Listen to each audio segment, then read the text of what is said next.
Welcome to the last video in this video series. Thank you for watching. We've had hundreds of calls from people saying how valuable these videos have been. And make sure you watch right to the end of this video, because at the end we'll tell you how you can get Dr. Demartini to help you master plan your life. More on that later. In this video, we're going to talk about something that's hidden from most people in their life. And that is the fact that they don't even know that they're not in control of their life. It's an old adage that if you fail to plan, you plan to fail. If you don't fill your day with things that inspire you, it fills up with things that don't. And if you don't decide exactly what it is that inspires you, somebody else decides. Let's think about that for a moment. Any detail you don't put into your life, someone else will put in for you. And guess what? They're going to do it in a way that works best for them, not you.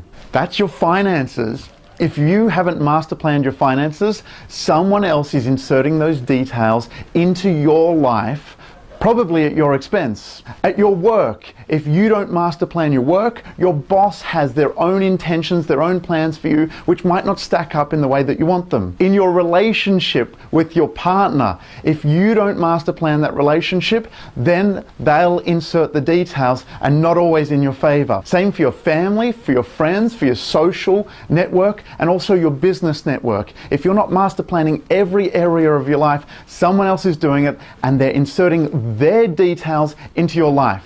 That's not how you want to live. And I want you to continue watching, because if you want more control of your life, then this next bit's fantastic. The master's the one who focuses on every finer detail and leaves nothing to chance. And now it doesn't mean, people say, well, you were lucky.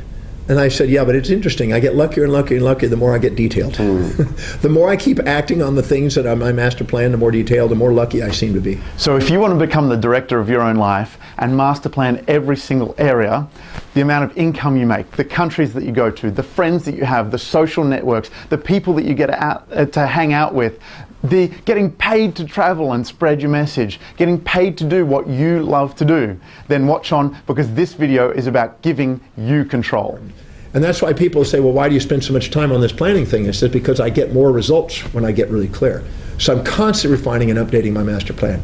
And this is what happens. So if you want to have, the situation where when you walk in, people go, that's Demartini or something like that, or that's so-and-so. If you want to have the feeling that you have the presence, and you want to have the feeling that you have influence, if you want to end up feeling like you're accomplished and you have more confidence, I can't imagine master planning not being on the way.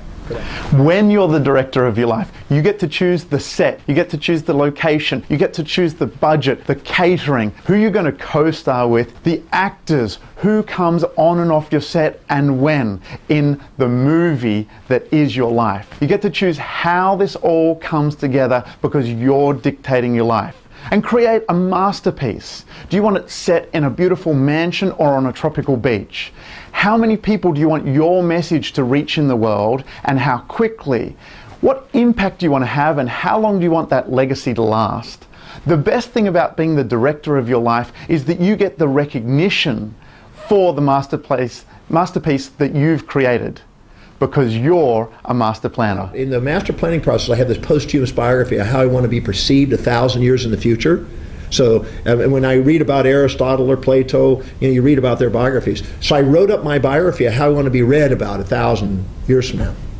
And then within 4 to 5 years of that process, reading that, focusing it, polishing it, I got an opportunity to speak at the Milk Abbey in Vienna with 12 other people that were being honored, including Nobel Prize winners and religious leaders and business leaders.